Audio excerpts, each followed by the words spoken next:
Hello everyone, it's Skye Pank here to bring you my Super Bowl preview between the Kansas City Chiefs and the 49ers. Even got a blazer on.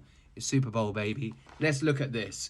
The key factors to this game for me, I could talk about Patrick Mahomes, Travis Kelce, Rashee Rice, Isaiah Pacheco, pretty much for this whole video, but you've already heard that. The key for me is going to be the Chiefs' defense and whether they're going to be able to successfully blitz against a quarterback. We saw the success they had against the Ravens. They forced them into more passing situations. Steve Spagnuolo did a fantastic job. We know how great of a defensive coordinator he is for the Chiefs and how key he is to Andy Reid's coaching staff. He's always going to be aggressive, but he needs to decide how aggressive he's going to be in this game with the blitz. When the Chiefs rush 4 or fewer players, they still produced the highest sack rate in the NFL at 8.3%.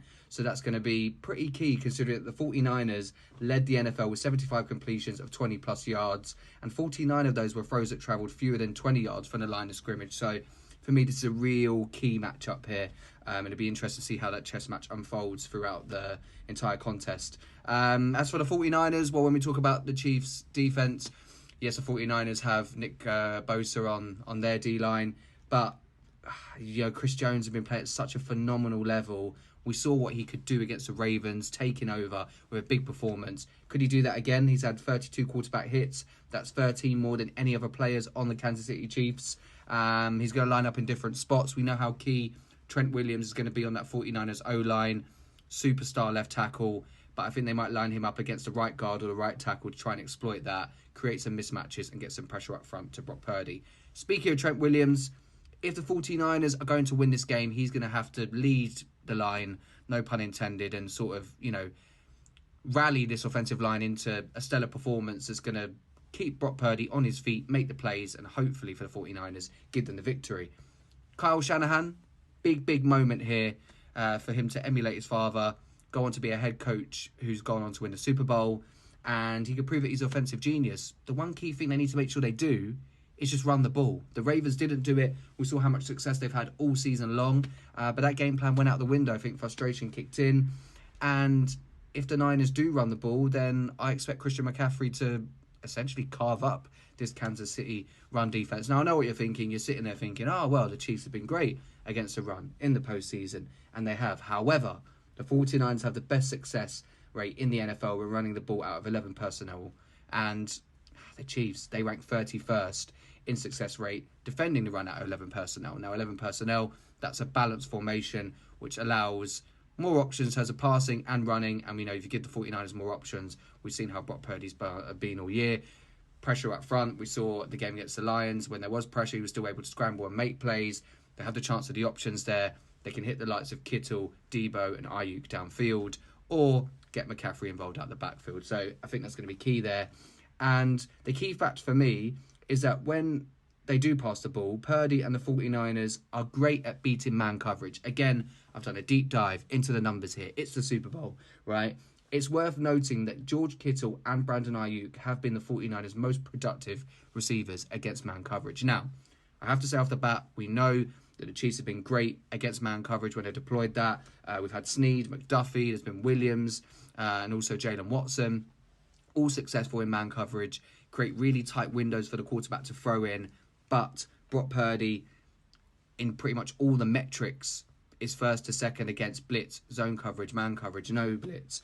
And I feel like Kittle and Aiyuk are going to be the keys in this one. Because for Aiyuk, I'm on 63 wide receivers who ran at least 100 routes against man coverage. He ranked 4th in yards per route run, behind only CeeDee Lamb, Tyreek Hill, who everyone all year have said the top 2 wide receivers, and DJ Moore. George Kittle, meanwhile, he led all tight ends by a wide margin in that metric. And I think personally for me, he's going to be particularly fired up for this game. We've seen the video of George Kittle after the last Super Bowl loss to the Chiefs, and he basically was saying, I'm going to be back here. And I think he's going to make a big impact on this game. So it'll be interesting to see what formation Spagnuolo and what game plans him and Reid have come up with throughout this week to try and combat the effect of George Kittle at the tight end position for the Niners. I've seen this story of great quarterbacks being out-dueled by... I don't want to call Brock Purdy a game manager, but people do it. I think he's phenomenal. The stats speak for themselves. And yes, sometimes you have to do the eye test outside of the stat test. He's proved that as well. He's come in as a starter in a tough spot, Mr. Irrelevant, and showing himself. And yes, Patrick Mahomes, even I could admit, If the Chiefs win this game, they will be a dynasty. We know Patrick Mahomes already at his young age is one of the best quarterbacks to play the game. But we've seen, in 3 Super Bowls now, 2-1. I think potentially they could fall to 2-2. I have to put the caveat in that the Chiefs are allowing just 17.3 points per game during the regular season, and in the postseason, 13.7 against some impressive offenses, including the Bills and the Ravens. So yes, it will take a stellar effort from the 49ers and McCaffrey and co. But I think that the 49ers defense can sort of close the gap between these two teams. If Purdy performs to the level that he can, I think they can take home the Lombardi trophy. And the key I was talking about is that the 49ers haven't lost a game with Brock Purdy when they've scored at least 20 points. They're 20-0. So for me, if the Niners get to 20 and this game goes beyond that, they're going to win this game. If the Chiefs can limit them to below 20, then we could see a game, a typical Giants-Patriots sort of scoreline where it'd be a 17-14. So, yeah, I think bold prediction, I'm going to go with George Kittle to have more catches, more yards, and let's say equal any touchdowns that Travis Kelce gets. I think he's going to be the difference maker. And I'm expecting this fairy tale for Brock Purdy and the 49ers to come full circle. Mr. Irrelevant's going to climb to the top of the mountain. And the San Francisco 49ers, like I've said all year, they've been my pick to win the Super Bowl. They're going to win 24-20. Let me know your thoughts in the comments. It's going to be a fantastic matchup. Have a great build-up in the week to the Super Bowl and enjoy the game on Sunday.